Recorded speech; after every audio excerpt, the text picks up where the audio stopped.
ਹੁਕਮੀ ਹੋਵਨ ਆਕਾਰ ਹੁਕਮ ਨ ਕਿਹਾ ਜਾਈ। ਹੁਕਮੀ ਹੋਵਨ ਜੀ ਹੁਕਮ ਮਿਲੈ ਵਡਿਆਈ। ਹੁਕਮੀ ਉੱਤਮ ਨੀਚ ਹੁਕਮ ਲਿਖ ਦੁਖ ਸੁਖ ਪਾਈਐ। ਇਕ ਨਾ ਹੁਕਮੀ ਬਖਸ਼ੀਸ ਇਕ ਹੁਕਮੀ ਸਦਾ ਭਵਾਈਐ। ਹੁਕਮੇ ਅੰਦਰ ਸਭ ਕੋ ਬਾਹਰ ਹੁਕਮ ਨ ਕੋਏ। ਨਾਨਕ ਹੁਕਮੇ ਜੇ ਬੁਝੈ ਤਹਉ ਮੈਂ ਕਹੇ ਨ ਕੋਏ। ਮਨੁੱਖ ਤੇ ਪਰਮਾਤਮਾ ਦੇ ਵਿਚਕਾਰ ਜੋ ਪਾਲ ਹੈ, ਜੋ ਦੀਵਾਰ ਹੈ, ਉਹ ਝੂਠ ਦੀ ਹੈ, ਉਹ ਕੂੜ ਦੀ ਹੈ। ਉਸ ਕੂੜ ਦੀ ਦੀਵਾਰ ਨੂੰ ਕਿਵੇਂ ਤੋੜੀਏ? ਕਿਉਂ ਸਚਿਆਰਾ ਹੋਈਏ? ਕਿਉਂ ਕੂੜੈ ਟੁੱਟੈ ਭਾਲ। ਮਨੁੱਖ ਦੀ ਮੰਜ਼ਿਲ ਸੱਚ ਹੈ, ਮਨੁੱਖ ਦੀ ਚਾਹਤ ਸੱਚ ਹੈ, ਮਨੁੱਖ ਦੇ ਪ੍ਰਾਣਾਂ ਦੀ ਪਿਆਸ ਸੱਚ ਹੈ, ਮਨੁੱਖ ਦਾ ਭਵਿਸ਼ ਸੱਚ ਹੈ। ਔਰ ਅਗਰ ਭਵਿਸ਼ ਸੱਚ ਹੀ ਹੈ, ਪ੍ਰਾਣਾਂ ਦੀ ਚਾਹਤ ਵੀ ਸੱਚ ਹੈ, ਤਾਂ ਬਾਧਾ ਕੀ ਹੈ? ਫਿਰ ਰੋਕ ਕੀ ਹੈ? ਰੋਕ ਹੈ ਕੂੜ, ਰੋਕ ਹੈ ਝੂਠ। ਚਾਹਤ ਸੱਚ ਦੀ ਹੈ ਤਾਂ ਫਿਰ ਝੂਠ ਰੋਕ ਕਿਸ ਤਰ੍ਹਾਂ ਹੋ ਗਈ? ਕੂੜ ਬਾਧਾ ਕਿਸ ਤਰ੍ਹਾਂ ਬਣ ਗਿਆ? ਦਰਅਸਲ ਚਾਹਤ ਸੱਚ ਦੀ ਜ਼ਰੂਰ ਹੈ, ਪਰ ਕਸ਼ਿਸ਼ ਝੂਠ ਦੀ ਵੀ ਹੈ। ਪ੍ਰਾਣਾਂ ਦੇ ਚ ਪਿਆਸ ਸੱਚ ਦੀ ਜ਼ਰੂਰ ਹੈ, ਪਰ ਅਸਰ ਕੂੜ ਦਾ ਵੀ ਹੈ। ਇਸੇ ਨੂੰ ਕਹਿੰਦੇ ਨੇ ਕਿ ਮਨੁੱਖ ਦੁਬਦਾ ਦੇ ਚ ਜੀਵਦਾ ਹੈ, ਸੱਚ ਦੀ ਚਾਹਤ ਦੇ ਚ ਜੀਵਦਾ ਹੈ, ਕੂੜ ਦੀ ਕਸ਼ਿਸ਼ ਦੇ ਚ ਜੀਵਦਾ ਹੈ। ਸੱਚ ਦੀ ਪਿਆਸ ਦੇ ਚ ਜੀਵਦਾ ਹੈ, ਝੂਠ ਦੇ ਅਸਰ ਦੇ ਚ ਜੀਵਦਾ ਹੈ। ਜੀਵਨ ਦੋ ਪਾਸੇ ਹਰ ਵਕਤ ਰਾਗਬ ਹੁੰਦਾ ਹੈ। ਇੰਜ ਸਮਝੋ, ਇੱਕ ਪੈਰ ਅੱਗੇ ਰੱਖਿਆ, ਇੱਕ ਕਦਮ ਪਿੱਛੇ ਰੱਖਿਆ, ਮਨੁੱਖ ਉੱਥੇ ਦਾ ਉੱਥੇ ਹੀ ਰਿਹਾ। ਪ੍ਰਾਣਾਂ ਵਿੱਚ ਸੱਚ ਦੀ ਪਿਆਸ ਨੇ ਅੱਗੇ ਜਾਣ ਤੇ ਮਜਬੂਰ ਕੀਤਾ, ਕੂੜ ਦੇ ਅਸਰ ਨੇ ਫਿਰ ਪਿੱਛੇ ਖਿੱਚਿਆ। ਸੱਚ ਦੀ ਤੜਪ ਅੱਗੇ ਲੈ ਗਈ, ਕੂੜ ਦੀ ਕਸ਼ਿਸ਼ ਪਿੱਛੇ ਲੈ ਗਈ। ਨਿਰੰਕਾਰ ਦਾ ਰਸ ਅੱਗੇ ਲੈ ਗਿਆ, ਸੰਸਾਰ ਦਾ ਰਸ ਪਿੱਛੇ ਲੈ ਗਿਆ। ਆਤਮਾ ਦੇ ਰਸ ਨੇ ਅੱਗੇ ਜਾਣ ਤੇ ਮਜਬੂਰ ਕੀਤਾ, ਸਰੀਰ ਦੇ ਰਸ ਨੇ ਪਿੱਛੇ ਖਿੱਚ ਕੇ ਸੁੱਟ ਦਿੱਤਾ। ਇਸ ਤਰ੍ਹਾਂ ਮਨੁੱਖ ਦੀ ਜ਼ਿੰਦਗੀ ਦੁਬਦਾ ਦੇ ਵਿੱਚ ਬਤੀਤ ਹੁੰਦੀ ਹੈ। ਦੁਬਦਾ ਦਾ ਮਤਲਬ ਦੋ ਪਾਸੇ ਦੀ ਧਾਵਣਾ, ਦੋ ਪਾਸੇ ਦੀ ਭਟਕਣਾ।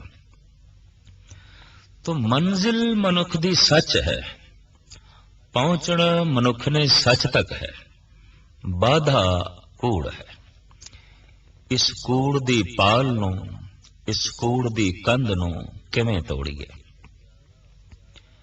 ਕਿਉਂ ਸਚਿਆਰਾ ਹੋਈਏ ਕਿ ਕੂੜੈ ਟੁੱਟੇ ਪਾਲ। ਸਮੁੱਚੀ ਮਨੁੱਖੀ ਜ਼ਿੰਦਗੀ ਦਾ ਇਹ ਅਹਿਮ ਪ੍ਰਸ਼ਨ ਹੈ, ਸਭ ਤੋਂ ਪਹਿਲਾ ਪ੍ਰਸ਼ਨ ਹੈ, ਜਿਸ ਨੂੰ ਸਾਹਿਬ ਸ੍ਰੀ ਗੁਰੂ ਨਾਨਕ ਦੇਵ ਜੀ ਮਹਾਰਾਜ ਆਪਣੀ ਬਾਣੀ ਦੁਆਰਾ ਖੜਾ ਕਰਦੇ ਨੇ। ਸਮੁੱਚੀ ਮਨੁੱਖਤਾ ਦਾ ਜਦ ਇਹ ਸਵਾਲ ਹੈ, ਤਾਂ ਜਵਾਬ ਵੀ ਕੋਈ ਅਜ਼ੀਮ ਚਿੰਤਕ ਹੀ ਦੇ ਸਕਦਾ ਹੈ।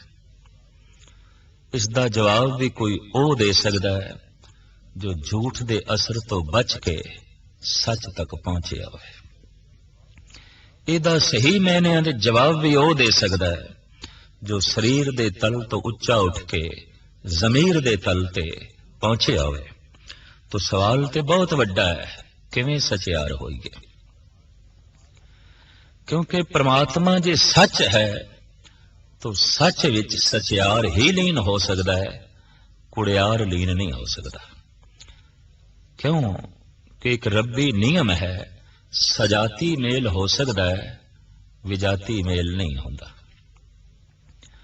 रोशनी विच रोशनी समा सकती है, पर रोशनी ते अंधकार दा कोई मेल नहीं है। सुगंधी विच होर सुगंधी मिलाई जा सकती है, पर सुगंध ते दुर्गंध दा कोई मेल नहीं है। दुध विच होर दुध मिलाया जा सकता है, पर दुध ते शराब दा कोई मेल नहीं, क्योंकि दोवें विजाती ने। शराब ते दुध दोवें विजाती ने। तो सच ते कूड़ दोवें विजाती ने। सच विच सचियार ही लीन हो सकता है, कुड़ियार नहीं।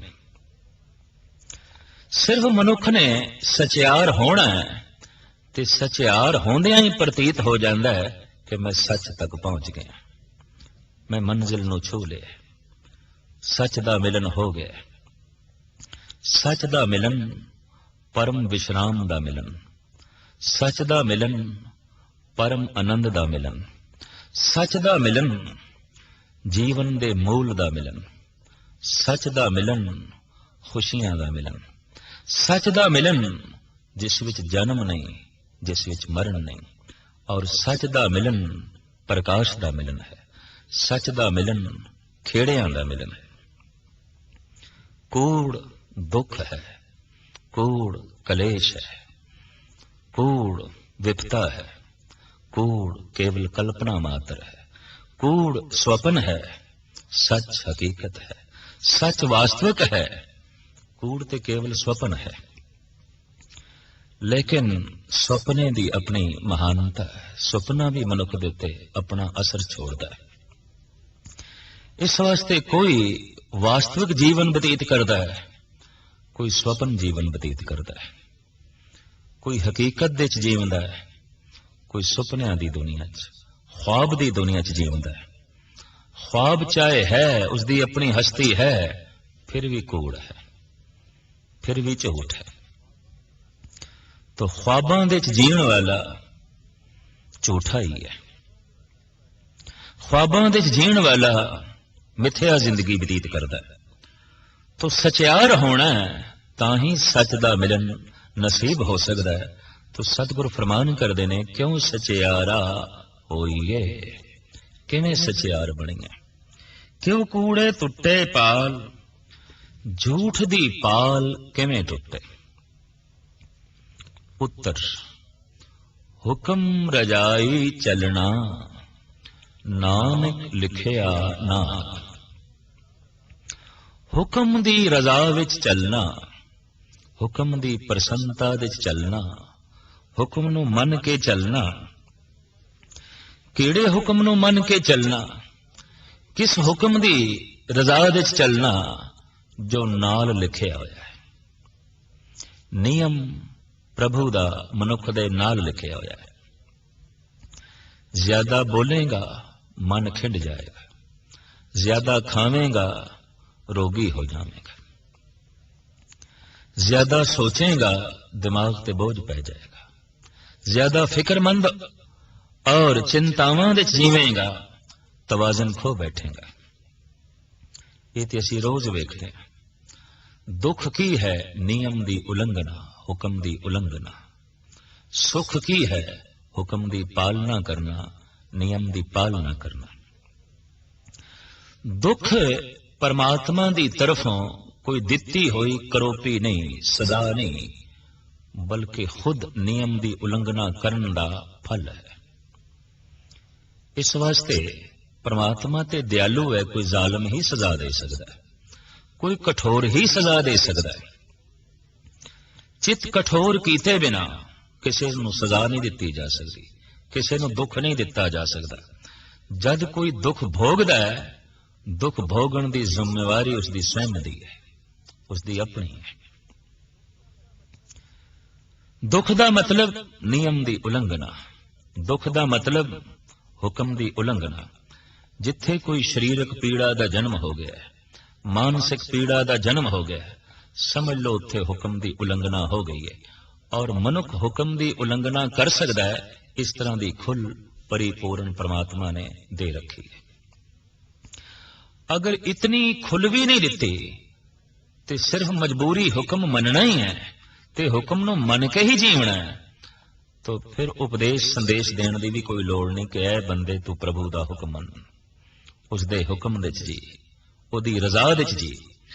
अगर रजा तो उल्ट मनुख जी ही नहीं सकता तो रजा दे चलन का उपदेश बेमैनी है। हुक्म नूं मनुख रद्द ही नहीं कर सकता तो हुक्म दे चलन का उपदेश की मैंने रखता है। और यही मनुख की महानता है कि हुक्म की पालना भी कर सकता है, हुक्म की उलंघना भी कर सकता है, रजा दे च भी राजी रह सकता है, रजा तो उल्ट भी चल सकता है। रजा दे चलण नाल मनुख नूं सुख मिलता है और प्रभु की यही रजा है कि जीव सुख भोगन, जीव आनंद माणन, जीव प्रसन्न रहन, जीव खिड़े रहन। पर जे हुण नियम की उलंघना की है, ये प्रभु की रजा नहीं है, ये उसकी चाहत नहीं है, लेकिन उसने खुल दी है, ये भी उसकी दया है, ये भी उसकी बख्शिश है, ये भी उसकी रहमत है। जैसे नियम की उलंघना हुई वैसे ही दुखों का जन्म हो गया। जैसे मनुख अख बंद करके भी चल सकता है, अखां खोल के भी चल सकता है, पर अख बंद करके चलेगा ठोकर खा जाएगा, गिरेगा, चोटां लगणगियां। और जब चोटां लगन, जख्म पहुंचन ते गिला करे प्रभु ते मैं ठोकर खा गया, तो प्रभु ऐसा कह सकता है तो नियम की उलंघना की थी, अख खोल के चलना सी, वेख के चलना सी। साहिब गुरु ग्रंथ साहब जी महाराज की बाणी का बड़ा सुंदर एक वाक है कि कबीर मन जाने सब बात, जानत ही अवगण करे, काहे की कुसलात, हाथ दीप कुए परे। मनुख दे हथ दे च बुद्धि दा दीपक प्रभु ने पकड़ा दिता है, तू इस रोशनी विच अपना जीवन बतीत कर। पर जे हुण मनुख अख बंद करके चले, इस रोशनी नूं वेखे ही ना, ठोकर खा जाए, गिर जाए, ये जिम्मेवारी प्रभु दे नहीं है। गुरु नानक देव जी महाराज दा फरमान, आपे दोष न देई करता, जम कर मुगल पठाया। करते पुरख ते कोई दोष नहीं आता, प्रभु ते कोई दोष नहीं आता। जीव जद नियम की उलंघना करता है तो दुख भोगण दे कोई ना कोई कारण वसीले पैदा ही हो जाते हैं। मनुख नूं दुखी होना ही पैंदा है, मनुख नूं विपता सहेड़नी पैंदी। तो सुख प्रभु की रजा है, प्रभु की चाहत है, प्रभु की मंग है। प्रभु ये चाहता है जीव सुखी रहे, पर रजा तो मनुख उल्ट चलिया, हुक्म तो मनुख उल्ट चलिया, नियम की उलंघना की तो सिवाय दुख तो होर कुछ नहीं है। असी देखते हैं कि सड़क ते चलन वालियां वास्ते बकायदा ट्रैफिक नियम, रस्ते दे चलन दे नियम निर्धारित किए गए हैं। वो महज इस वास्ते किए गए हैं कि टकराव ना होवे, किधरे खामा खाई किसी की जान ना चली जाए। और कोई मनुख ये आखे और दावे नाल आखे कि मैं चलना ते सड़क ते है, नियम की पालना नहीं करनी, मैं ट्रैफिक रूल की पाबंदी नहीं रखनी, गिरेगा, चोट खाएगा। वो जिम्मेवारी गिरन वाले दी है, नियम ते बन चुके। तो प्रभु ने भी संसार दे जीवन नूं चलाण दे नियम बना रखे। नियम की ने? वो धर्म ग्रंथां दी बाणी, ये प्रभु दे नियम ने। महापुरुषां दे उपदेश, ये अकाल पुरख दे नियम ने। वो गाहे बगाहे दसदे रहिंदे ने जिंदगी दे नियम ए ने, जीवन दे नियम ए ने। और जिथे नियम की उलंघना की सिवाय दुख तो होर कुछ नहीं होगा, सिवाय विपता तो होर कुछ नहीं होगा। उसे नियम नूं गुरु नानक देव जी महाराज हुक्म कहते हैं, ऐ बंदे اس دا اے حکم تیرے نال لکھیا ہے۔ تو اکھاں دا غلط استعمال کریں گا اور زیادہ استعمال کریں گا، اکھاں روگی ہوں گی۔ تو زبان دے متھیا واک رکھیں گا، رسنا میلی ہو جائے گی۔ تو کسے واسطے مشکلاں پیدا کریں گا، سوئم مشکلاں دے زندگی بتیت کرنی پائے گی۔ یہ پربھو نے اس ڈھنگ دا نیم بنا رکھا ہے، جیسے دھرتی نو ایک بیج دے ہے، او بیج اننت گنا ہو کے واپس آؤندا ہے، اٹل نیم ہے۔ بیج چاہے چنگا بوئیے تے چاہے ماڑا بوئیے، چاہے کسے زہریلے بوٹے دا بیج بوئیے تے چاہے کسے امرت پھل دین والے پھلدار درخت دا بیج بوئیے، ایک بیج اننت بیج ہو کے پرفلت ہوندا ہے۔ بویا ہویا ایک دانا اننت دانے ہو کے واپس آؤندا ہے۔ ہو بہو کرم چاہے شبھ کریے چاہے اشبھ کریے، یہ اننت گنا ہو کے واپس آؤندا ہے۔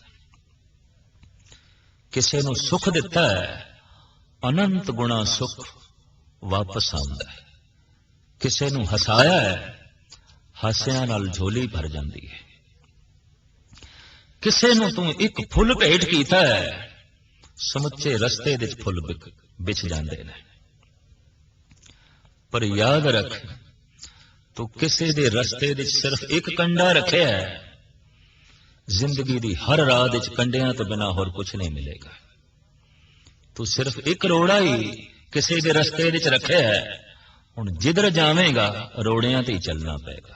اتے دتا لئیے اپنا اਣ دتے کچھ ہاتھ نال، زمین نو جو کچھ دئیے واپس آوندا ہے، جگت نو جو کچھ دئیے واپس آوندا ہے، اننت گنا ہو کے واپس آوندا ہے۔ بس اے نیم ہے۔ دکھاں نال جھولی بھری ہوئی ہے ساڈی، تو جگت نو دکھ دتا ہوئے گا۔ ہنجواں نال بھری ہوئی ہے ساڈی اکھ، کسے نو رون تے مجبور کیتا ہوئے گا۔ ایک عالم دا کہنا ہے، مانا کہ اس زمین کو نہ گلزار کر سکے، کچھ خار کم ہی کر گئے گزرے جدھر سے۔ جتھوں لنگے ہاں یہ ٹھیک ہے کہ سمچی دھرتی نو گلستان نہیں بنا سکے، پر جتھوں لنگے ہاں کنڈے ضرور ہونجے نے، پتھراں نو ضرور چنے ہیں تاکہ لوکی آسانی نال رستیاں نو عبور کر سکن۔ تو جو کسے دا رستہ آسان کردا ہے، اس منکھ دے اپنے رستے آسان ہو جاندے ہیں، اور جو کسے دا رستہ مشکل کردا ہے، چاروں پاسے سوائے مشکلاں دے اس دی زندگی وچ ہور کچھ نہیں ہوندا۔ صاحب کہندے نے یہی حکم تیرے نال لکھیا ہے، حکم رضائی چلنا نانک لکھیا نال، اے حکم تیرے نال لکھیا ہے۔ اس نو تو من بھی سکدا ہے، اس نو تو ٹھکرا بھی سکدا ہے، نیم دی تو پالنا بھی کر سکدا ہے، نیم دی تو النگنا بھی کر سکدا ہے۔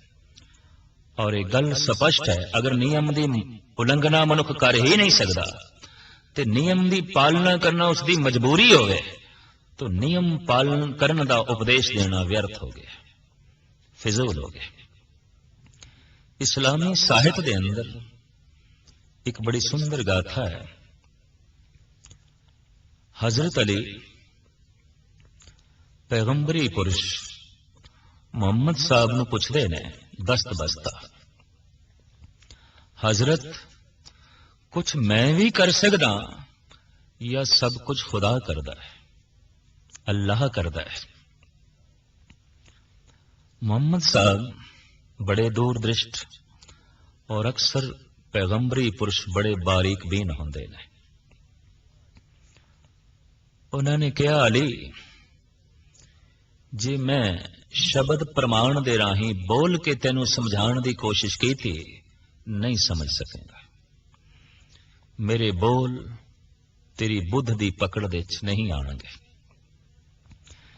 اس واسطے میں کسے وقت تینوں پرتکش پرمان دے راہیں سمجھاواں گا۔ حضرت علی ہاتھ جوڑ کے کہنے لگا، بھی ਪਿਆਸ ਮੈਨੂੰ ਹੁਣ ਹੈ, ਪਾਣੀ ਵੀ ਹੁਣ ਪਿਲਾਓ। ਪ੍ਰਸ਼ਨ ਮੇਰੇ ਪ੍ਰਾਣਾਂ ਚ ਹੁਣ ਨਿਕਲਿਆ, ਕੁਛ ਮੈਂ ਵੀ ਕਰ ਸਕਦਾ ਜਾਂ ਸਭ ਕੁਝ ਖੁਦਾ ਕਰਦਾ। ਪਤਾ ਨਹੀਂ ਇਹ ਪਿਆਸ ਫਿਰ ਰਵੇ ਜਾਂ ਨਾ ਰਹੇ। ਇਸ ਵਾਸਤੇ ਇਸ ਦੀ ਪੂਰਤੀ ਹੁਣ ਕਰੋ, ਹੁਣੇ ਹੀ ਮੈਨੂੰ ਸਮਝਾਓ। تو محمد صاحب کہنے لگے علی تو اپنا ایک پیر زمین تو اٹھا لے، چک لے۔ ایک دم سجا پیر حضرت علی نے زمین تو چک لے۔ محمد صاحب کہنے لگے ہن دوسرا بھی اٹھا، دوسرا پیر بھی زمین تو چک۔ مجبور ہو کے علی کہنے لگے تے نہیں ہو سکتا، میں صرف ایک پیر ہی زمین تو چک سکتا، دوسرا نہیں۔ محمد صاحب کہنے لگے جی تو دوسرا پیر چکنا ہوئے پھر تینوں کی کرنا پائے گا؟ تو حضرت علی کہنے لگے پھر جڑا چکے ہویا میں سجا پیر ہے انہوں رکھنا پائے گا زمین تے، تائیں میں کھبا پیر دوسرا پیر چک سکاں گا۔ علی یہ تیرے سوال دا جواب ہے، یہ تیرے پرشن دا اتر ہے۔ دست بستہ علی کہنے لگے میں نہیں سمجھیا۔ تو محمد صاحب کہنے لگے تو ایک پیر چکن دی سوتنترتا رکھدا ہے، زمین تو چک سکدا ہے، کھل ہے، اور تو سجا پیر چکیا، پر تو چاہندا تے کھبا پیر بھی چک سکدا سی، ضروری نہیں کہ سجا پیر زمین تو چکنا سی، کھبا بھی چک سکدا سی۔ پر جے ایک دفعہ سجا پیر زمین تو چک لیا تو اسی وقت کھبا پیر چکنا اوکھا ہو جاندہ ہے، اوکھا ہو جاندہ ہے۔ اے منکھ تو شبھ کرم بھی کر سکدا ہے، اشبھ کرم بھی کر سکدا ہے علی، پر جے ایک دفعہ اشبھ کرم دی چون کر لئی پھر شبھ کرم کرنا اوکھا ہو جائے گا، اور یہ ادوں ہی ہو سکتا ہے جد اشبھ کرم دا پیر تو رکھ دیں گے تاں ہی شبھ کرم کر سکیں گا، ورنہ نہیں۔ کرم کرن دی تیری سوتنترتا ہے، پھل خدا دے ہاتھ وچ ہے، پھل ہاتھ اللہ دے ہاتھ وچ ہے، اتھوں تو پتنتر ہے۔ تو اے آکھیں بیج تے میں بو دیتا ہے، پھل میں نہیں کھانا، پھل تینوں کھانا ہی پائے گا، پھل اپنی جھولی وچ تینوں رکھنا ہی پائے گا۔ کرم یوگی شری کرشن جی دا بھی ایسا ہی کہنا ہے، اے ارجن کرم تیرے ہاتھ وچ، پھل میرے ہاتھ وچ۔ ہندوستان دے تمام رہبری پرشاں دا یہی کچھ کہنا تے کرم کرن دی پوری ہے منکھ تیری سوتنترتا ہے۔ گرو نانک دی سکشا دکشا بھی یہی ہے، ادم کریں دیاں جیو تو کماؤ دیاں سکھ بھنچ، دھیان دیاں تو پربھو مل، نانک اتری چنت ادم کر۔ ادا مطلب ہے ادم کرن دی سمرتھا منکھ دے کول ہے، پر آلس ہون دا ٹنگ یہ بھی منکھ دے کول ہے۔ منکھ آلسی بھی رہ سکتا ہے، منکھ ادم بھی کر سکتا ہے، منکھ شبھ کرم بھی کر سکتا ہے، منکھ اشبھ کرم بھی کر سکتا ہے، منکھ اکھاں کھول کے بھی چل سکتا ہے، منکھ اکھاں بند کر کے بھی چل سکتا ہے۔ تو دکھ کی ہے نیم دی النگنا، نیم دی سوج نہیں، نیم دی سمجھ نہیں، پربھو دی دین دی سمجھ نہیں۔ اور جد نیم دی سمجھ نہ آئے تے منکھ نیم دی النگنا کرے، دکھ جھولی وچ پے جاندا ہے۔ جد بھی منکھ کوئی دکھی ہے انہوں اتنا ہی سمجھ لینا چاہیے کدھرے میرے کول حکم دی النگنا ہو گئی ہے، کدھرے میرے کول نیم دی النگنا ہو گئی ہے۔ جس طرح کسی دیش دا راج پربند چلدا ہے تے راجسی قانون نیم بنا دیتے جاندے ہیں، پر منکھ اس نیم دی النگنا بھی کردا ہے، پھر راج دنڈ ملدا اس نوں، قانون اس نوں سزا دیندی ہے، قانون دی درشٹی وچ وہ مجرم ہوندا ہے۔ اس طرح پربھو نے نیم بنا رکھے نے، جتھے منکھ نیم دی النگنا کردا ہے تت چھن اسے وقت دکھ اس دی چولی چ پی جاندا ہے۔ प्रभु अपनी तरफों बिल्कुल निर्लेप है, तटस्थ है, एक पासे बैठा वेखे वख इकेला। तो साहब कहते हुक्म रजाई चलना नानक लिखिया नाल, उस हुक्मी दी रजा विच चलना। केड़े हुक्म दी रजा विच चलना? जो हुक्म नाल लिखिया होया है। बस रजा विच चलदियां ही झूठ दी कंध ढह जाती है, झूठ दी पाल टुट जाती है, मनुख सचियार हो जाता है, सच दी लीनता हो जाती है। वो हुक्मी जद इतना वड्डा है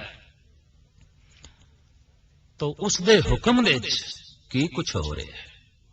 कुदरती गल है, जद हुक्मी वड्डा है तो उसका हुक्म भी बहुत वड्डा होगा। जद वो आप वड्डा है तो उसकी मर्यादा भी बहुत वड्डी होगी। उसके हुक्म दे की कुछ हो रहा है। जगत गुरु बाबा फरमान करते ने, हुक्मी होवन आकार हुक्म न कहा जाए। उसदे बनाए हुए नियम दे मुताबिक ही आकार बनते हैं। आकार खंडा ब्रह्मंडां दे, ग्रह नक्षत्रां दे, आकार पहाड़ां दे, दरियावां झीलां ते सागरां दे, आकार पशु पंखियां दे, कीड़े मकोड़ियां दे, बनस्पति दे और मनुष्य दे, सब कुछ हुक्म दे है। भावें अजोके समय विच विज्ञान अपनी चरम सीमा ते पहुंचे है, लेकिन विज्ञान नूं अजे खून बनाने की जांच नहीं आई। भोजन तो खून किवें बनता है, रोटी तो खून किवें बनता है, इसकी सूझ समझ अजे तक विज्ञान नूं नहीं आ सकी। इस वास्ते बंदियां दा खून कढ़ के बोतलों विच भर के हस्पतालों विच रखना पैंदा है। गल ते बिल्कुल मामूली। जीवन विज्ञान बना सके, आत्मा विज्ञान बना सके, इसका ते ख्वाब भी नहीं लेना चाहिए। विज्ञान ते खून भी नहीं बना सकता। भोजन तो खून किवें बनता है, ये साइंस की समझ तो परे है, ये विज्ञान की समझ तो परे है। और गल बिल्कुल मामूली। हालांकि शरीर विच जो भोजन जाता है वही भोजन खून बनता है। जो अन्न पानी असी खांदे हां यही खून बनता है। सारा अन्न पानी विज्ञानक दे अगों रख दो, आखो किसे आले नाल इसनूं खून बना दो, अजे विज्ञान की पकड़ तो ये गल परे है। तो मनना पेगा सब कुछ उसदे हुक्म दे है। उसदे हुक्म दे की कुछ हो रहा है। साहिब गुरु नानक देव जी महाराज इस दूसरी पौड़ी दे विस्तार से जिक्र करते हैं, हुक्मे होवन आकार हुक्म न कहा जाए।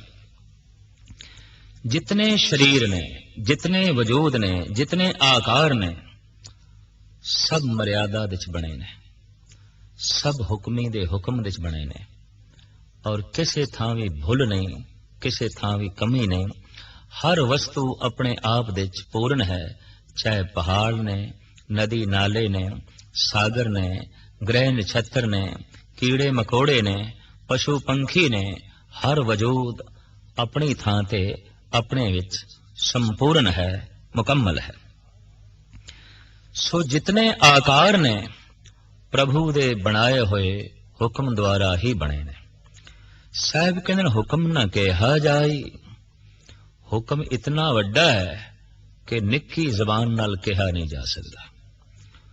उस प्रभु की बनाई मर्यादा इतनी लंबी है, इतनी महान है कि छोटी जी जबान नाल कथन करनी बहुत औखी, बहुत औखी। मूल गल इस पौड़ी दे च यह है कि सब कुछ हो रहा है, कीता नहीं जा रहा। एक मनुख रेल दे सफर कर रहा है, उन्हें बक्सा ते बिस्तरा भी अपने सिर दे उत्ते रखिया होया। नाल बैठे साथी पुछदे ने, ऐसा क्यों? सिर दे उत्ते तू बोझ क्यों चुकिया है? कहंदा है, मैं चाहना रेल दे उत्ते वजन ना होवे, पर इनू कौन दसे जिस रेल ते तू बैठा है उस समान दा बोझ भी उसे रेल दे उत्ते है। मनुख भुलेखे करके कह देंदा है, मैं कर रहा करता भाव अपने विचों पैदा कर लेंदा है, वरना सब कुछ हो रहा है, कीता नहीं जा रहा। जो सब कुछ हो रहा है, इनू समझ लेना ही धर्म है, इनू समझ लेना ही भगती है, इसनू समझ लेना ही रूहानियत है। जो कुछ हो रहा है इसनू न समझना ते अपने करते भाव नू पैदा करना, बस यही अधर्म है, यही भुल है, यही गलती है। साहिब कहते हुक्म ही इतना वड्डा है कि उसका हुक्म आख्या नहीं जा सकता। हुक्म न कहा जाए फिर भी सतगुरु चलो रसना छोटी सही, गल छोटी सही, तो चलो प्रभु की छोटी गल का जिक्र होवे, पूरी नहीं, तां फिर भी कुछ उस हुक्म बारे विचार तो सतगुरु दसते ने। हुक्मी होवन जी हुक्म मिले वड़ियाई। जितने जीव ने प्रभु दे बनाए हुए हुक्म दे च ही बने ने, ओदी बनाई हुई मर्यादा दे विच ही बने ने। पंछियां दे पंख ते पंखां ते रंग बड़े बातरतीब ने। मछली दी शक्ल, मनुख दे शरीर दे च एक एक नस दा अपनी थां दे उत्ते होना, बड़ी अगम्मी ते अदुੱਤੀ मर्यादा दी झलक सामने दिखाई देंदी है। साहिब कहते जितने जीव ने, इन्हां जीवां दे च छोटे ते वड्डे, उत्तम ते नीच उस दे हुक्म दे मुताबिक ने। देखदे हां उत्तम ते नीच हर पदार्थ ते हर वस्तु ते हर जीव दे च ने। पत्थरां दे चों संगे मरमर सब तो उत्तम है। वैसे हीरा भी एक पत्थर है। पत्थरां दी शिखर, पत्थर वध तो वध अपनी बुलंदी नूं छू सकदा है तो वह हीरा ही है। पर एक आम पत्थर है, आम तो वो एक नीवा है, एक उत्तम है। प्रभु ने आप ही ये मर्यादा बनाई है। पत्थर तो हीरा किवें बनदा है, मनुख दी समर्था तो परे दी गल है। हीरे नूं कोई पत्थर बनावे, मनुख दे वस दी गल नहीं। पत्थर तो कोई हीरा बनावे, मनुख दे वस दी गल नहीं। लेकिन इतनी गल स्पष्ट है, पत्थर ही हीरा हो जाता है, ये हकीकत है। तो हीरा पत्थर दा उत्तम रूप है, पत्थर पत्थर दा नीवा रूप है। बनस्पति दे झात मारीए चंदन सिरमौर है, इहदा कोई मुकाबला नहीं। किक्कर भी है, जंड है, ऐसे दरख्त ने कोई फुल नहीं, फल नहीं, महक नहीं, गुण नहीं, पर महक सुगंधी ते गुण नाल भरपूर खड़ा है चंदन। ए उत्तम वस्तु, ए उत्तम सुगंधी, ए उत्तम उसदा रूप परिपूर्ण परमात्मा दा बख्शिश कीता होया है। फुल्लां विच जाइए ते कमल दी अपनी दुनिया है। उंज अक दा भी फुल होंदा है, गुलाब दा अपना एक खास अस्थान है। पर अक दे फुल नूं गुलाब दे सामने रखिए तां कहना पैंदा है, हे प्रभु तेरी बनी हुई मर्यादा दे मुताबिक कोई अक दा फुल है, कोई कमल दा फुल है, कोई गुलाब दा फुल है। इसे तरीके दे नाल चौपाए जानवरां दे झात मारीए, गऊ, शेर, हाथी ये अगे जापदे ने। लेकिन सूअर है, कुत्ता है, ये ते पछड़े हुए ने। किसे मनुख दी महिमा बयान करनी होवे, असी कह देने हैं ये ते गऊ वर्गा है, ये ते शेर वर्गा बहादुर है। लेकिन किसे मनुख दी निखिदता करनी होवे ते कहना पैंदा है ते सूअर वर्गा है, ये ते कुत्ते वर्गा है। तो चौपाए जानवरां दे कुछ नीवे ने, कुछ उत्तम ने, अति उत्तम ने। पंछियां दी दुनिया दे झात मारीए तो उत्थे भी कुछ पंछी शिखर ते पुजे ने, जैसे कि हंस है। पवित्रता दी दुनिया दे इतना अगे कि किसे महापुरुष संत दी तस्बीह देनी होवे पंछियां दे चों ते कहना पैंदा है हंस वर्गा। तो पंछियां दी दुनिया दे हंस सिरमौर है, पर कौवे भी हैगे ने, ਇੱਲਾਂ ਵੀ ਹੈਗੀਆਂ ਨੇ। ਇਹ ਨੀਚ ਯੌਨ ਹੈ ਪੰਛੀਆਂ ਦੀ ਦੁਨੀਆ ਦੇ ਵਿੱਚ, ਇੱਲਾਂ ਦੀ, ਕੌਵਿਆਂ ਦੀ। ਗੁਰੂ ਨਾਨਕ ਦੇਵ ਜੀ ਮਹਾਰਾਜ ਨੇ ਇੱਲ ਬਾਰੇ ਇੱਕ ਬੜਾ ਸੁੰਦਰ ਖਿਆਲ ਦਿੱਤਾ ਹੈ। ਫਿਰਦੀ ਫਿਰਦੀ ਦਹਿ ਦਿਸਾਂ ਜਲ ਪਰਬਤ ਬਨ ਰਾਏ, ਜਿੱਥੇ ਡਿੱਠਾ ਮਿਰਤ ਕੋ ਇੱਲ ਬਹਿਠੀ ਆਏ। ਇੱਲ ਪਹਾੜਾਂ ਤੇ ਉੱਡ ਰਹੀ ਹੈ, ਦਰਿਆਵਾਂ ਤੇ ਉੱਡ ਰਹੀ ਹੈ, ਸੁੰਦਰ ਬਗੀਚਿਆਂ ਦੇ ਉੱਤੇ ਉਡਾਰੀਆਂ ਲਾ ਰਹੀ ਹੈ, ਮਹਿਲਾਂ ਦੇ ਉੱਤੇ ਵੀ ਉੱਡ ਰਹੀ ਹੈ। ਕੋਈ ਥਾਂ ਉਸ ਨੂੰ ਪਸੰਦ ਨਹੀਂ ਆਈ। ਇੱਕ ਥਾਂ ਤੇ ਮੁਰਦਾਰ ਪਿਆ, ਉਹਨੂੰ ਵੇਖ ਕੇ ਇੱਕਦਮ ਥੱਲੇ ਆ ਗਈ। ਇਤਨੀ ਉੱਚੀ ਉੱਡਦੀ ਹੈ ਪਰ ਦ੍ਰਿਸ਼ਟੀ ਬੜੀ ਨੀਵੀਂ, ਦ੍ਰਿਸ਼ਟੀ ਬਹੁਤ ਨੀਵੀਂ। ਇਸ ਦੀ ਉੱਚੀ ਪ੍ਰਵਾਜ਼ ਨੂੰ ਵੇਖ ਕੇ ਇਹਦੀ ਦ੍ਰਿਸ਼ਟੀ ਉੱਚੀ ਮੰਨ ਨਹੀਂ ਲੈਣੀ ਚਾਹੀਦੀ। ਕਈ ਦਫਾ ਦੇਖਣ ਦੇ ਚ ਆਇਆ ਇੱਕ ਮਨੁੱਖ ਦੇ ਵਿਚਾਰ ਬੜੇ ਉੱਚੇ ਨੇ, ਲਾਜ਼ਮੀ ਨਹੀਂ ਉਸਦਾ ਕਿਰਦਾਰ ਉੱਚਾ ਹੋਵੇ, ਉਸਦਾ ਆਚਾਰ ਉੱਚਾ ਹੋਵੇ। ਤੋ ਖੈਰ, ਪੰਛੀਆਂ ਦੀ ਦੁਨੀਆ ਵਿੱਚ ਸਭ ਤੋਂ ਅੱਗੇ ਹੈ ਇਹ ਹੰਸ, ਪਰ ਸਭ ਤੋਂ ਨਿਖਿਧ ਹੈ ਇਹ ਕਊਆ, ਇਹ ਇੱਲ। ਇਸੇ ਤਰੀਕੇ ਨਾਲ ਕੀੜਿਆਂ ਦੇ ਉੱਤੇ ਝਾਤ ਮਾਰੀਏ ਤਾਂ ਕੀੜਾ ਰੇਸ਼ਮ ਦਾ ਵੀ ਹੈ, ਪਰ ਕੀੜਾ ਬਿਸ਼ਟਾ ਦਾ ਵੀ ਹੈ। ਆਖਰ ਕੀੜੇ ਹੀ ਨੇ।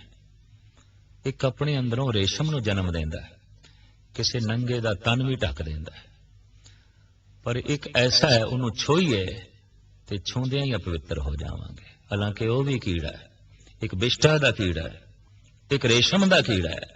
ਹੁਕਮੀ ਉੱਤਮ ਨੀਚ, ਉਸਦੇ ਬਣੇ ਹੋਏ ਹੁਕਮ ਦੇ ਮੁਤਾਬਕ ਕੋਈ ਉੱਤਮ ਹੈ, ਕੋਈ ਨੀਚ ਹੈ। ਇਸੇ ਤਰੀਕੇ ਨਾਲ ਅਸੀਂ ਧਰਤੀ ਦੇਖਦੇ ਹਾਂ। ਕਿਸੇ ਕਿਸੇ ਥਾਂ ਦੀ ਧਰਤੀ ਬੜੀ ਉੱਤਮ ਹੈ, ਉਪਜਾਊ ਹੈ, ਪਰ ਕੋਈ ਧਰਤੀ ਅਨੰਤ ਕਾਲ ਤੋਂ ਬੰਜਰ ਪਈ ਹੈ, ਘਾਸ ਦਾ ਦਾਣਾ ਵੀ ਨਹੀਂ ਪੈਦਾ ਹੁੰਦਾ, ਤਿਨਕਾ ਵੀ ਨਹੀਂ ਜਨਮਦਾ, ਉਜੜੀ ਪਈ ਹੈ, ਮਰੂ ਥਲ ਹੈ। ਪਰ ਕਿਧਰੇ ਸਬਜ਼ਾਜ਼ਾਰ ਹੈ तो धरती किधरे उत्तम है, किधरे नीवी है। ते हुण आ जाइए मनुख दी दुनिया विच। मनुखां दे चों भी कुछ मनुख अति उत्तम ने, अति उत्तम ने, कुछ नीच ने, कुछ बहुत नीवे ने।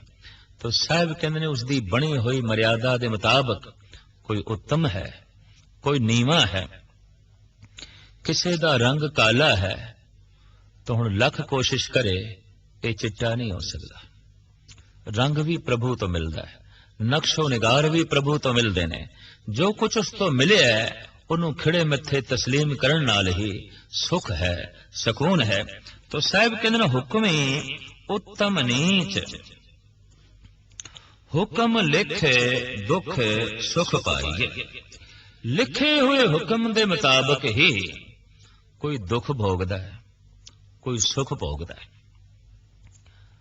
कोई मर्यादा की उलंघना करके दुख भोग लेंदा है, कोई मर्यादा की पालना करके सुख भोग लेंदा है। लेकिन मर्यादा की उलंघना करन दी समर्था मनुख नूं उसने दिती है, यह भी उसका एक हुक्म है, यह भी उसकी एक मर्यादा है। मर्यादा की पालना मनुख कर सकता है, यह भी उसका एक हुक्म है, यह भी उसकी बनाई हुई एक मर्यादा है। तो साहब कहते प्रभु की बनाई हुई मर्यादा दे विच कोई दुखी है, कोई सुखी है। एक ना हुक्मी बख्शीस, एक हुक्मी सदा भवाई है। एक ना ते उस हुक्मी दी हुक्म द्वारा बख्शिश हो गई, रहमत हो गई, अपने चरना च थां दे दिती, नेचल वासा मिल गया। पर एक हुक्मी सदा भवाई है, एक बने हुए हुक्म दे मुताबिक सदा ही भटकते रहते, सदी भी भटकते रहते। जम जम मरे, मरे फिर जमे, बहुत सजाए पया देश लम्हे। लंबी यात्रा विच पै रहिंदे ने, जमदे रहिंदे ने, मरदे रहिंदे ने। हमेशा भवाईए भवाईए भवाली भाव चक्कर विच। जिथों चलिया सी मुड़ के फिर उत्थे आया है। जन्म होया सी, मरिया है, फिर जन्म होया। तो जन्म तो चलिया सी, फिर जन्म ते आ गया, जन्म तो चलिया सी, फिर जन्म ते आ गया है। इसे नूं कहंदे ने जन्म मरण दा चक्कर। जन्म होया सी ते हुण मर गया है, ते मुड़ के फिर जन्म ना होवे, चक्कर चों निकल गया। अगर फिर जन्म हो गया तो जिथों चलिया सी ते फिर उत्थे ही आ गया। तो जन्म मरण एक वर्तुल है, एक चक्र है। इस दे चों मनुख निकल सके, प्रभु ने मर्यादा बनाई है, उसदे हुक्म नूं मन लेना, खिड़े मत्थे तस्लीम कर लेना, मर्यादा दी पालना करना, मनुख चक्कर दे चों निकल जाता है। तो साहिब कहते एक ना दे उत्ते प्रभु अपनी बख्शिश कर लेंदा है, अपने चरनां दे थां बख्शदा है, ते एक उसदे बनाए हुए हुक्म दे मुताबिक हमेशा ही चक्कर दे च पए रहिंदे ने, जमदे रहिंदे ने, मरदे रहिंदे ने। एक हुक्म ही सदा भवाई है, हुक्मे अंदर सबको, बाहर हुक्म ना कोए। मच्छी जल दे च जिथे तक चाहे कलोल कर सकती है, दरिया दे एक किनारे तो लैके दूसरे किनारे तक भी जा सकती है, लेकिन मछली ये आखे मैं दरिया तो बाहर निकल के घूमना फिरना है, नहीं, ऐसा वो नहीं कर सकती। प्रभु ने जो मर्यादा बनाई है, मनुख उसकी मर्यादा दे विच ही रह के ही सब कुछ कर सकता है, उस तो बाहर नहीं। जो ताकत, जो समर्था, जो वेखण दी शक्ति, बोलण दी शक्ति, सोचण दी शक्ति, चलण दी शक्ति और करण दी शक्ति जो परिपूर्ण परमात्मा ने दे दी है, इसका कुछ भी मनुख उपयोग कर सकता है। जिस पासे नदी आ रही है उस पासे मछली जा सकती है, दूसरे पासे जा सकती है, एक तट ते जा सकती है, दूसरे तट ते जा सकती है।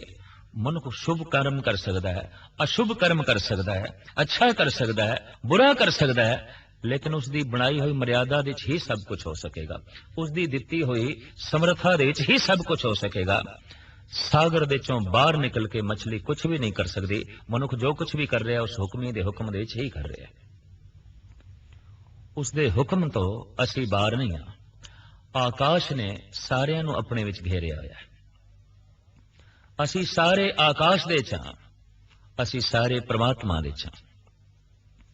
हाँ, मछली नूं भुलेखा हो जाता है, कई दफा मच्छी मच्छी तो जरूर पूछती है सागर किथे है, बड़ा नां सुनिया सागर दा, बड़ी महिमा सुनी है सागर दी, लोकी उसनूं रत्नाकर कहंदे ने, रत्ना दी खान कहंदे ने, सागर है किथे? तो मच्छी ते मच्छी है। मनुख भी पूछता है परमात्मा है किथे, ईश्वर है किथे, परमात्मा किथे है? ये प्रश्न ऐसा है जैसे कोई मछली आखे सागर है किथे, समुंदर है किथे। इनू कौन आखे तू समुंदर दे विच ही है, तू सागर दे विच ही है। बंदे नू कौन दसे तू परमात्मा दे अंदर ही है, परमात्मा ने तेनू घेरे होया, तू परमात्मा दे विच ही सब कुछ कर रहे हैं। जैसे मच्छी मच्छी नू खा रही है तो सागर दे विच ही खा रही है, जैसे मच्छी मच्छी दी पालना कर रही है तो सागर दे विच ही कर रही है।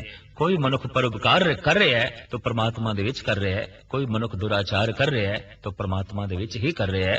हुक्मे अंदर सबको, बाहर हुक्म ना कोई। दरअसल इस पंक्ति नू समझण लई दिमाग दे उत्ते बहुत जोर देना पेगा। हुक्म दे सब कुछ है, भाव सागर दे च ही मच्छी दा जीवन है, कल जिहड़ी है वो इतनी है। और सागर दे च मच्छी सब कुछ कर रही है, गंद भी सुट रही है, बच्चियां दी पालना भी कर रही है, छोटे छोटे बच्चियां नू खा भी रही है, अनर्थ भी कर रही है, अर्थ भी कर रही है।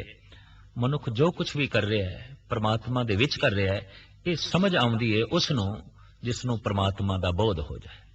फिर इस तरह दा मनुख इस राज ते रहस नू समझ के परम आनंद दी दुनिया विच अठे पैर डुबिया रहिंदा है। तो सतगुरु कह रहे हैं हुक्मे अंदर सबको, बाहर हुक्म न कोए।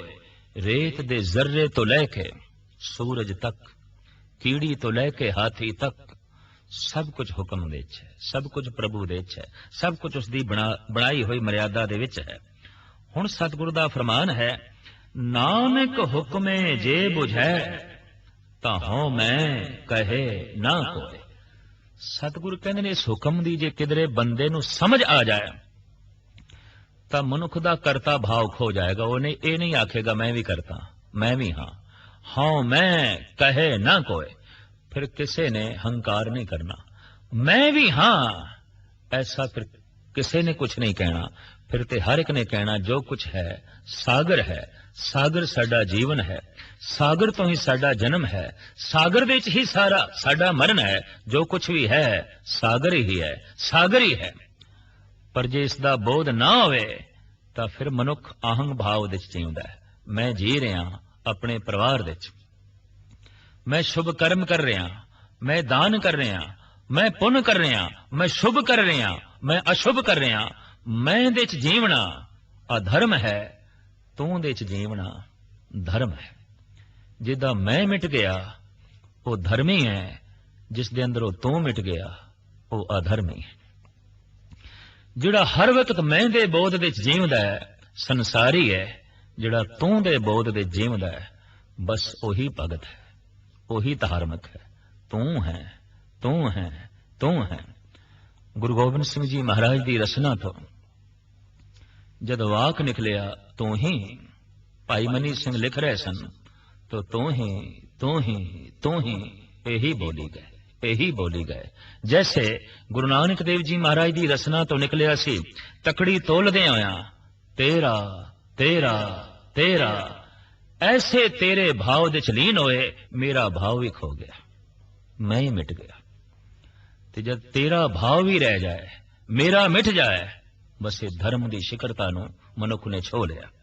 ਤੇ ਜਿੱਥੇ ਤੇਰਾ ਹੀ ਮਿਟ ਜਾਏ, ਮੇਰਾ ਮੇਰਾ ਮੇਰਾ, ਜਿਤਨਾ ਮੇਰਾ ਮੇਰਾ ਵੱਧਦਾ ਹੈ ਉਤਨਾ ਦੁੱਖ ਵੱਧਦਾ ਹੈ, ਜਿਤਨਾ ਤੇਰਾ ਤੇਰਾ ਵੱਧਦਾ ਹੈ ਉਤਨੀਆਂ ਬਰਕਤਾਂ ਵੱਧਦੀਆਂ ਨੇ, ਉਤਨਾ ਸੁਖ ਵੱਧਦਾ ਹੈ। ਸਤਿਗੁਰੂ ਦਾ ਫਰਮਾਨ ਵੀ ਹੈ, ਜਬ ਲਗ ਮੇਰੀ ਮੇਰੀ ਕਰੇ ਤਬ ਲਗ ਕਾਜ ਏਕ ਨਹੀਂ ਸਰੇ, ਜਬ ਮੇਰੀ ਮੇਰੀ ਮਿਟ ਜਾਏ ਤਬ ਪ੍ਰਭ ਕਾਜ ਸਵਾਰੇ। ਜਿੱਥੇ ਮੈਂ ਮਿਟ ਜਾਂਦਾ ਹੈ ਉੱਥੇ ਫਿਰ ਤੂੰ ਦਾ ਜਨਮ ਹੁੰਦਾ ਹੈ। ਭਗਤ ਕਬੀਰ ਕਹਿੰਦੇ ਨੇ, ਤੂੰ ਤੂੰ ਕਰਤਾ ਤੂੰ ਭਇਆ, मुझ में रहा न हूं, जब आपा पर का मिट गया, जत देखा तत तुम। किसी उर्दू के शायर ने इस संबंध एक बड़ी सुंदर काल्पनिक गल अपने शेर विच कथन की है। बकरे दी बोली है मैं मैं मैं, बकरा मैं दे जींदा है। ਤੇ ਜਿਤਨਾ ਸੰਸਾਰ ਵਿੱਚ ਬੱਕਰਾ ਜ਼ਬਾ ਕੀਤਾ ਜਾਂਦਾ ਹੈ ਸ਼ਾਇਦ ਹੀ ਕੋਈ ਹੋਰ ਜਾਨਵਰ ਕੀਤਾ ਜਾਂਦਾ ਹੋਵੇ, ਕਿਉਂਕਿ ਮੈਨੂੰ ਤੇ ਜ਼ਬਾ ਕਰਨਾ ਹੀ ਪਏਗਾ। ਮੈਨੂੰ ਕੁਦਰਤ ਨਹੀਂ ਪ੍ਰਵਾਨ ਕਰਦੀ, ਮੈਨੂੰ ਨਹੀਂ ਕਬੂਲ ਕਰਦੀ। तो शायर कहता है, फखर बकरे ने किया बस मेरे सिवा कोई नहीं, मैं ही मैं हूं बस जहां में दूसरा कोई नहीं।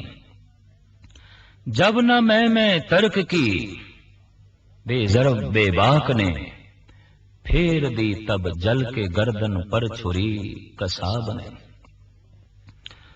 गोश्त हड्डी जो था चमड़ा जो था जिसमें जार में, कुछ लुटा कुछ पिस गया कुछ बिक गया बाजार में। रह गई तांते फिकत मैं मनाने के लिए, ले गया नदाफ से धुन की बनाने के लिए। जरब की सोटों की जिस दम तांत घबराने लगी, मैं के बदले तू ही तू की बस सदा आने लगी। जिस दिन मैं मिटदा है उसे दिन ही तू दा जन्म होंदा है। तू पूजिया जांदा है, तू सदैवी है, तू अमर है, तू सच है, तू सुंदर है। मैं ते काल दे च हां, मैं करूप हां, मैं ते दुख हां, मैं ते अज्ञान हां। मैं करन वाला अज्ञान दे च जींदा है, मैं करन वाला दुख दे च जींदा है, मैं करन वाला चिंता दे च जींदा है। तू करन वाला और तू हो जान वाला परम आनंद दा रूप बन जांदा है। साहिब कहंदे नानक हुक्मे जे बुझे तां हूं मैं कहे ना कोई। जिसनों हुक्म दी समझ पै जाए फिर उत्थे आहंग भाव मैं हां ये भाव मिट जाता है। साडा जन्म हो गया, सब कुछ हो रहा है, साडी चाहत नहीं सी, असी अपनी चाहत दे मुताबिक मां बाप नहीं चुने। हो गया है जन्म, अपनी चाहत के मुताबिक अपना रंग रूप नहीं चुनिया, अपनी चाहत के मुताबिक नक्शो निगार नहीं चुने, किसी ने दे दिते ने तो सब कुछ हो रहा है। जिसने दे दिता है, जो कुछ दे दिता है, इनू कबूल कर ले, इनू प्रवान कर ले। जिहड़ा आखे ये मां मैनू कबूल नहीं, ये प्यो मैनू कबूल नहीं, पर इनू कौन दसे मां ते बाप नू तू कबूल कर सके, तू प्रवान कर सके, तू चुन सके। इस तरह की चुनौती ते तैनू दिती ही नहीं गई, ये ते हक तैनू दिता ही नहीं गया। सब कुछ हो रहा है, उस परिपूर्ण परमात्मा तो हो रहा है। इस गल की समझ आउंदियां ही अहंग भाव मिट जाता है। भी जिस तरह मैनू मां बाप मिले ने, जिस तरह मैनू तन मिले है, इसी तरह जगत दे सब कुछ हो रहा है, कीता नहीं जा रहा। समझ आउंदियां ही मनुख परम विश्राम दे चला जाता है। समझ आउंदियां ही जन्म ते मरण दे चक्कर दे चों निकल जाता है। जिस दिन ये पूर्ण तौर ते बोध हो जाए सब कुछ हो रहा है। असी मकान बनाना होवे, मकान तो पुछदे नहीं तू बनना भी चाहना है कि नहीं। असी मकान ढाना होवे ते मकान तो पुछदे नहीं तू ढहना भी चाहना है कि नहीं। रब साथों नहीं पुछदा तू जमना भी चाहना है कि नहीं। रब साथों नहीं पुछदा तू मरना भी चाहना है कि नहीं। ये ते जोर न जीवन मरण न जोर, ये जन्म मरण हमरे वस नहीं, ये ते साडे वस दे च नहीं। संसार दे ये सब तो वड्डियां दो घटनावां ने, जन्म ते मरण। ते जद ए बंदे तेरे हथ च नहीं, अगर जन्म मनुख दे अपने हथ दे चाहुंदा तो फिर इसने अपनी मर्जी दी चोण करनी सी। इन्हें फिर दुखी नहीं होना सी, ये मां मैनू नहीं चाहिदी सी, ये प्यो मैनू नहीं चाहिदा सी, ये भरा मैनू नहीं चाहिदे सन, ये घर मैनू नहीं चाहिदा सी, इस तरह दे नक्शो निगार मैनू नहीं चाहिदे सन। ते मौत किधरे मनुख दे अपने हथे च आउंदी ते शायद मनुख ने मरना ही नहीं सी। ये जन्म ते मरण मनुख दे हथ दे च नहीं। ते जद इतनी वड्डी घटना पुरख तेरे हथ दे च नहीं तां इत्थों ही कबूल कर ले, मेरे हथ दे च है ही नहीं कुछ, सब कुछ तेरे हत्थां दे च है।